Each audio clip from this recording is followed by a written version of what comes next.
Right. So, Dr. Foley, thanks for joining us on the Poverty Powerball Winners Circle. Glad to be here. Awesome. So, Dr. Foley, you have your doctorates in, what is your doctorates in? Educational leadership. Education. All right.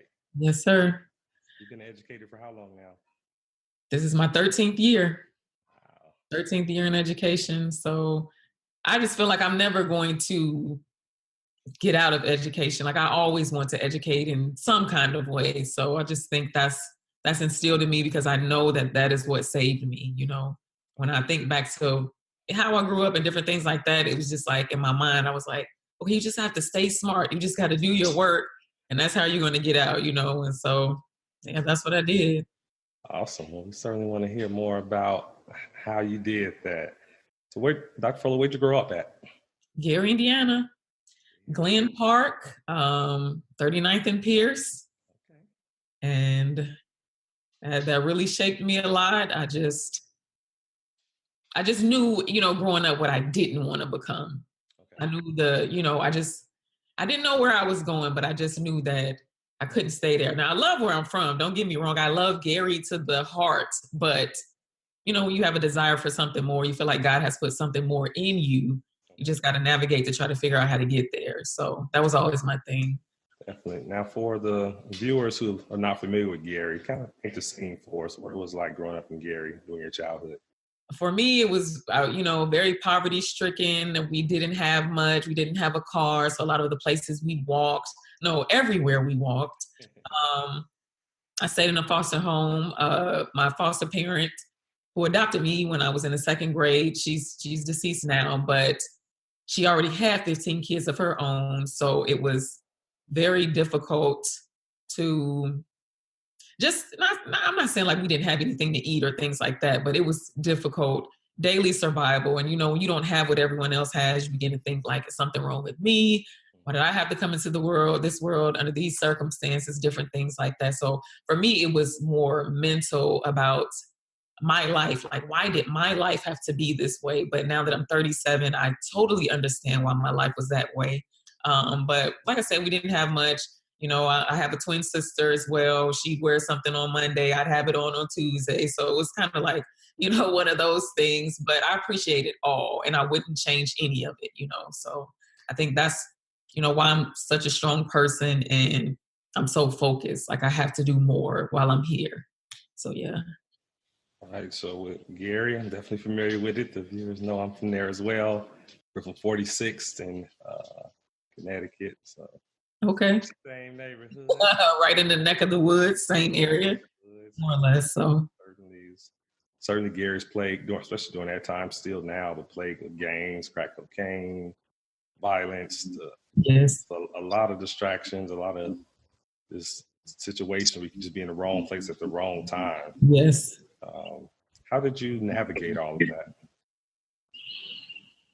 I think for me at a very young age, even when I didn't realize that's what it was, I had a relationship with God. And I just remember a lot of the times, like I said, we had to walk everywhere. So walking to school, walking home, I would have these conversations about God, about my life and just, what is it? Why am I here? Like, why am I in this situation? Why is everything around me so negative? When am I going to get to positivity? And it was more so like, I feel like back then I didn't know, but he was propelling me, to get me to where I am now. So I just think that, and just knowing that I used to always say to myself, God, this can't be life. Like there's got to be more than just this. And so I just feel like, it all really begins with your mindset. So you have to understand that your environment, doesn't determine your circumstance or your outcome for life. And you can't allow it to. Some people get swallowed up into that, but you have to say to yourself and know that I am destined for greatness. I am destined for more than just my circumstance. So. All right. Definitely.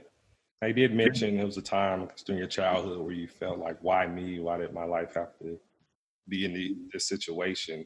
Do you think that was still more your spiritual faith and your relationship with God to help you get through that, to help you see that you knew it had to be more to life? I do. I think that was the primary motivation behind everything. And then, like I said, now I know that I had to go through all of those things because somebody else is going to go through it. And I have to be the one to share my story or my testimony to help them. So anything that anybody ever goes through in life, I feel like at that moment, you're not going to look at it as, as beneficial, but that was very beneficial because now, as an educator, I see students that are going through the exact same things, that have given up, that don't believe in themselves, like all the issues that I struggled with. And I have to speak life into them about, that where you come from does not determine where you're going. So, yeah. What's remarkable about your story is when you tell them that, they know that you know from experience, firsthand experience. You're not going off of theory or anything. You experience Exactly. it. Exactly. So I'm a big believer in that. Like everything happens for a reason. And my Definitely. grandma always say, a blessing in disguise. Yes. Yes. That's what it was. That's what it was. Yeah. I feel the same way as far as growing up in Gary and those circumstances. Just like, okay, I survived that. I could survive. Right. You can survive anything. Exactly. Exactly. Yeah. There's you. Certainly. Now, you mentioned earlier about just how education was always important. You saw it as like your key out, way out. Were you always smart, or what gave you that, I guess, inclination and okay, education is going to be my way out? I just feel like at certain points in our lives, we didn't have many toys and different things like that, but we've always had books. And the different schools that I went to, like my elementary school, I remember at one point in time, they were throwing books away. And so me and my sister were like, we're going to take garbage bags up there and we're going to get books. And we went up to the school, got all these books. And so I just always like to read. I always like to obtain information. And I know this is so random, Derek, but I have to say this. So I remember being in class one day, and you know how the guys, and maybe not during your era, but the guys, they do something like they do report cards. And on the report card, they write down every female's name in the class, and they'll put things like her hair, her smile, her body, just all these different things. And they would grade us, and so they would do it ever so often. And I would always be so petrified, And so I remember this one specific time they were passing a report card around, and it had got to the last guy in the class. They had all these things, and my name was on the list. And so when he filled it out, he was like, do you want to see it? And I knew I didn't want to see it because I didn't think anything positive was going to be on there. So I asked him, could I see it? And I'm looking at all the columns, Derek. I'm getting F's on everything, like everything. And so when it got to it, it said smarts with an S, and they gave me an A. And I was like, if that's the one thing that people will remember about me, I'm gonna write that out. You know what I'm saying? And that's what I did ever since then. Like, you have to be intelligent. You have to educate yourself. And so I just felt like that's what they thought of me. That's what I'm gonna do, And of course I had to come into my own and different things like that. But back then I felt like that's all I had was to educate. Like, I know education saved me from a lot. So. Wow. Yeah, I'm glad you shared that story because it's something that is, I know it hurt at the time. But yes. Far, so something that can't be taken away from you. Right. That, like say, end up saving you. Exactly. I guess going into a little more into that in terms of, so as a boy growing up in the inner city in that environment, it's a different experience than a girl. So I guess what kind of, different type of challenges that you experienced as a girl growing up in the inner city? I'm sure a lot of girls are experiencing now. I just feel like I really struggled with my confidence. I was never satisfied about the way I looked. We couldn't do things, like I said, we didn't have none of the clothes and different things like that. So, and now that I know that stuff doesn't matter, but back then it mattered. If you see everybody around you with the nice clothes and nice shoes, but you're getting your shoes from the Salvation Army, your shoes aren't designer shoes and different things like that. It does weigh on you. You start to think like, man, we're poor, And so I think back then I may have had somewhat of a poverty-stricken mindset because I felt like I needed those things to be successful when I know now that I didn't. But it really affected my confidence. I felt like because we didn't have what everyone else had, that's why, I didn't have the boyfriends and different things like that. But I thank God, Eric, that I did not have the boyfriends. Like, I just thank God for so many things now. Like, because now those same guys, if I go back to Gary, they're in my face. And I'm like, get out my grill, So everything comes back full circle, honestly. And I'm thankful, for it. I'm thankful for every guy that has called me ugly. I'm thankful for anybody that has talked about what I had on, different things. Like we were always clean, things like that. But it's just the clothes and different things. It just wasn't popping. So, but yeah. Yeah. So I guess if you break it down to that level, it's the same experience for boys as well. I Yeah, had the same issues. I'm sure. With confidence. And what's odd about growing up in poverty is there's different levels of poverty within the poverty. Yes. Yes. Kids anybody growing up in Gary, most likely they fall in that poverty line, but you have some who dress nicer than others. There's some That's true. Mom may have a decent job. They may have a car. So it's like that's true. Poverty. It was interesting. Mm-hmm. It was, yeah. So the baby dressed nice. They didn't realize that they were poor as well. Right. Exactly. So That's yeah. Cool. What would you say was another pivotal point in your life, in your childhood, where I guess things could have went? If you'd have made one bad decision, it would have went completely opposite. It would have changed the trajectory of life. I feel like one major point was when I got to high school. And then, so, in high school, it really became a big deal about what you wore, different things like that. Everybody got on Jordans. You got on, like I said, no name still, even in high school. And I remember talking to one of my classmates and letting them know that, like, man, I just hate that we have to live this life. And he's like, well, you could do something about it. And I'm like, okay. And then he was like, he told me to meet him after school in the alley behind the school. And he wanted me to sell weed. And I couldn't do it. I didn't do it. I couldn't do it. And I know had I done that, Derek, I would probably be, who knows where I would be. But I just knew that wasn't the way that I wanted to make money. I want to make money, limitless money. That comes to an end eventually for everybody. So I don't know. I think if I would have gone that way, who knows where I would be. So I'm just glad I had the courage to say no, because it was like a pressure thing, almost like, come on, man, that's why you got on those raggedy shoes, or, your pants are too little, you're flooding, and different things like that. And it was like, in the moment, it was like, yes, this is a way out. But then I was like, no, this is a way. This is not a way out. This is a way that you don't want to go. This is the path you should not be taking. So I just thank God I had the wisdom. And that's what I pray for all the time now. It's just wisdom to make smart decisions. And I'm glad I was able to do so then. So, yeah. Yeah, I'm happy as well. That's great. Yeah. Like I said, it took courage. It took a lot of courage, and it's that self-discipline, because unfortunately a lot of people in that environment makes that decision where they go for the fast money, that trap. Right. They want the nice clothes and shoes and right. all of those trappings. But the courage to say no. Yeah, just say no. Yeah. That's something I talk about in my book, where it's not, it's still, you definitely have to navigate those pitfalls, because it's not as easy as just saying no, because like with the gang environment, they can be, okay, if you either with us or against us. Right. It is certainly some finessing to try to walk that tightrope, but you certainly have to identify those positive influences, those people that's doing the right thing, and try to also align with those people. So what were some sources of positivity for you growing up? I could say my teachers. Maybe that's probably why I became an educator. I had certain teachers that really took a genuine interest in me and making sure that I was okay and making sure that I knew how to be successful.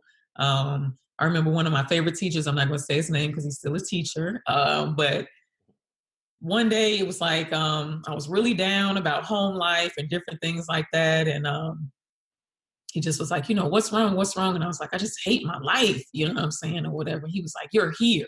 He was like, you know how many people aren't even here? He just really started going off on me to a point of where he threw a dictionary at me. Now, I know today he probably would be in jail somewhere, but when I tell you I appreciated that so much, because he helped me see that, like, I'm responsible for my life, and it starts here. And most students, like even the students that I work with now, they don't realize that, like, it starts now. Like, you're starting the trajectory of your life. So you have to make smart decisions, because if you're a child that makes decisions that aren't smart, you're going to be an adult that does the same thing, and they don't see the connection between the two. So it's just me trying to beat it in their brains. Like, you have to be responsible for you. You got to make smart decisions.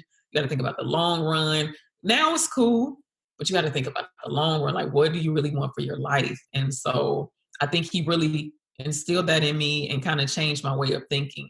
So I still, move through life with the doubt and different things like that. But I began to adopt the mindset that I was responsible for my life.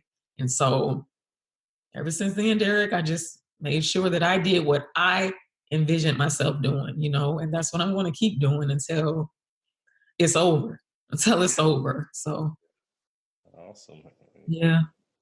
Continue to pay it forward. And like you Yeah, said, that's it. That's all you can do. That's why we're here. And like, most people don't realize that too. Like, that is why you're here. You're here to pay it forward. You're here to help someone else. You're here to serve someone else other than yourself. And then once you start doing things like that, everything else will line up in your life. And most people don't look at it like that as well, but I do. So that's my mission. That's what I plan on doing. And I'm going to continue doing in my life. So yeah. awesome. So let's say when you were in high school, did you envision yourself ever having a doctorate degree, like going to that highest level of education? Not at all. Not at all. Not at all. Like, honestly, Derek, like, and I know this sounds really dumb, but this is just a testament to how much we were exposed to. So I really thought that once I graduated high school, I was just going to go and be a manager at McDonald's. And in my mind, I was like, I'm gonna be making all kind of money as a manager. But I wasn't exposed to college. Nobody had gone to college, And even when we found out about the application process, the financial aid process, like, our foster mom, she didn't even know what to do. You know what I'm saying? So by the grace of God, I had a counselor. She saw my GPA, suggested that I apply, and I got in. And from there, Derek, I fell on my face probably every year in college, but I made it out. And once I made it out of undergrad, I was like, okay, now I got it. I'm going to go get my master's. And once I got my master's, I was like, this is not enough for me. Like, so now for me, it's just about excellence. So anything that I do, like, and I'm not saying if you don't, you're not excellent. But for me, like I said, I could get my bachelor's, my master's, I could get my doctorate. And so that's just how I looked at it. And I did it. Took a while, but I did it. Lifetime. Yeah, it's not Yeah, I did it. a race, but awesome. But you said something very important in terms, like I say, every year you're undergrad, you fell on your face. But the key, got back up. Got back up. I got back up because I feel like even though my high school was a great high school, they don't prepare you for college. I didn't know what plagiarism meant. So first time I had my first assignment, plagiarizing like it ain't nothing, Derek. You know what I'm saying? And so I turned my paper in, and my teacher's like, she sent the paper back, and she gave me a D minus. And I was insulted, even though I was plagiarizing. But I sent her an email, and I said, I worked really hard on this paper. The least you could have gave me was a C. And she emailed me back and was like, no, the least I could have done was turned you into the dean who would have expelled you. So I had to take that D, and move on with my life, you know what I'm saying? But I learned about plagiarism that way, because nobody had ever told me about that. So just different things, in life that you don't think about. I often tell my students, like, I had to learn things the hard way, but I wouldn't have had it any other way. So, yeah. Yeah, Oprah says it best, but there's no struggle, there's no strength. Facts. Facts. Love it. Awesome. And also, where'd you go to undergrad? Purdue University. I went to Troy University for my master's, and then I went to Walden University for my specialist and my doctorate. So yeah. So the Purdue. Yeah, good old Purdue. It was a great school. It taught me a lot. It taught me a lot about the real world. Was not ready for the real world until I got to Purdue.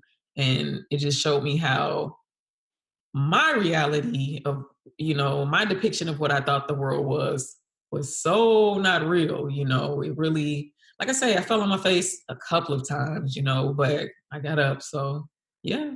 First semester I got on academic probation, almost flunked out my first semester. And then I taught myself how to write college essays. I taught myself how to study because these are things that are not taught. It's just things that I guess one would assume that you already know, but it's a process to everything. So, yeah. And that's the thing too, in growing up in poverty, inner city schools, it's just so many distractions where teachers It's great teachers there. There's a lot of distractions they're dealing with in terms of discipline, games, all that stuff. Yes, It's hard to get a quality education. it is. It is. That's the thing about it. So I had a lot of similar experiences. I learned about plagiarism, getting my first F in college. Yeah. I got to undergrad. I didn't really know how to write a research paper. Right. Right. And it wasn't good. Right. Exactly. Exactly. I guess I just copy and paste. But you're lucky you got a D plus or D minus. I had to retake that class. Right. Right. Like I said, I wouldn't change it at all. At all. Definitely. And that's the thing about it. As far as those lessons you learn going through those struggles and falling on your face, how have they really served you in your professional life? Like, what would you say are some of those key lessons that you say, okay, yeah, I learned this and growing up in the hood, and this has been a key for me. This has really been a competitive advantage for me, my winning ticket. I think probably the most important thing is that you have to be disciplined in everything that you say you're going to do. Like if you say you're going to do something, that means you have to do it until you exhaust all possibilities. So, even my transition from, my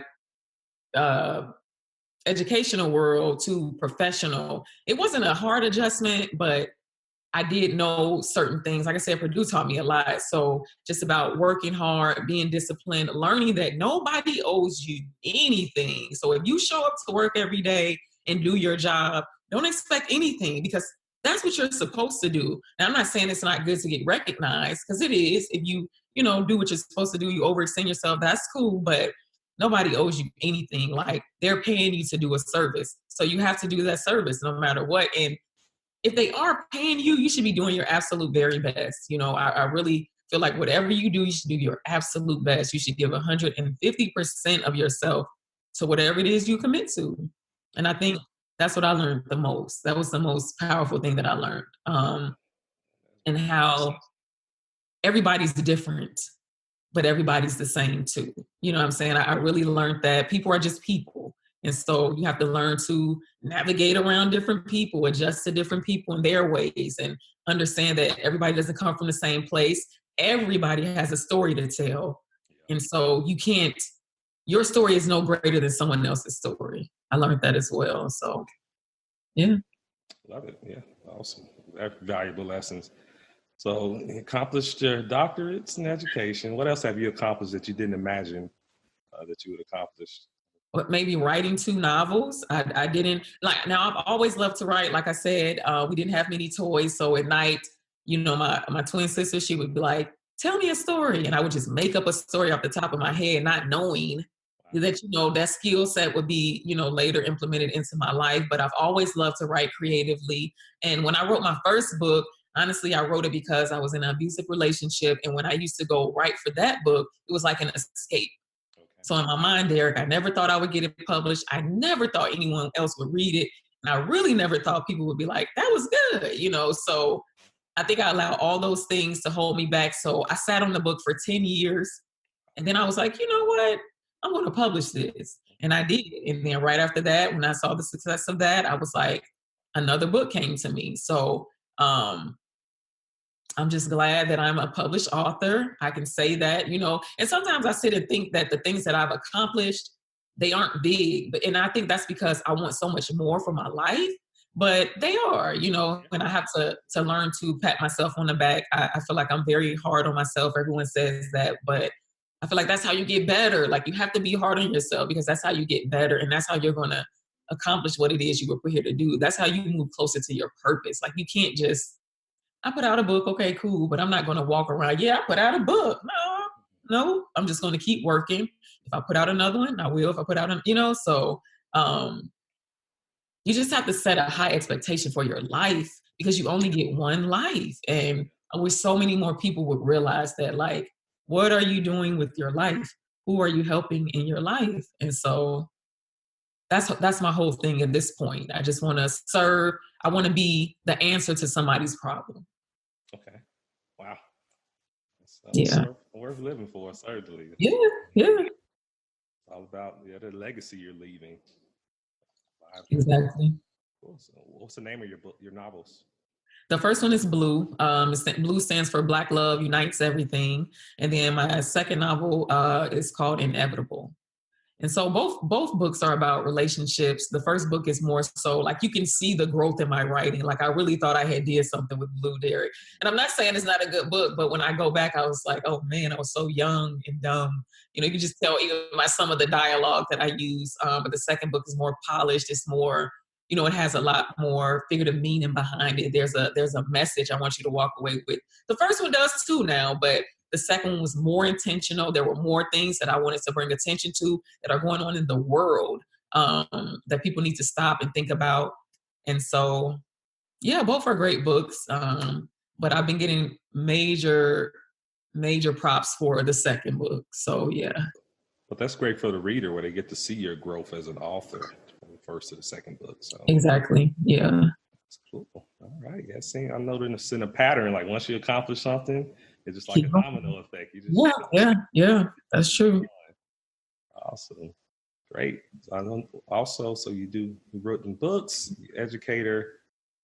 What else is on your resume? What else? So right now I am really, you know, walking into my purpose of being a transformational speaker.